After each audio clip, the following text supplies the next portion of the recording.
বয়স্ক রোগীদের nursing bed, medical air bed, stroke paralyse রোগীদের ইয়ারবেড যাই বলেন না কেন, এই বেডটি দেখতে পাচ্ছেন,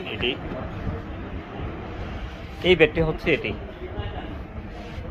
এটিকে ইলেকট্রিক ইয়ারবেডও বলা হয়, নিউমেটিক বেডও বলা হয়, অ্যান্টি ডেকুবিটাস বেডও বলা হয়। এখানে হচ্ছে জাপানি টেকনোলজি, কিন্তু চায়না থেকে ইম্পোর্ট করা, মেডিকেটেড হলো চায়না। জাপানিজ টেকনোলজি, মেডিকেল ইয়ার ম্যাট্রেস আর ইয়ারবেড যাই বলেন, এই যা মোটর সহ এই যে টোটাল এই বেডটি হলো 7.5 ফিট লম্বা, 3.5 ফিট পাশে। এটি বয়স্ক রোগীদের পরিচর্যার জন্য এই বেডটি খুবই গুরুত্বপূর্ণ। এটাকে সেজন্য নার্সিং বেডও বলা হয়, এটা হসপিটাল বেডও বলা হয়। যাদের প্রয়োজন ইনবক্সে স্ক্রিনে দেওয়া নাম্বারে যোগাযোগ করবেন, আমরা সারা দেশে এটি কুরিয়ারে ডেলিভারি দিয়ে থাকি। এটির প্রাইস হচ্ছে 3,300 টাকা, 3,300।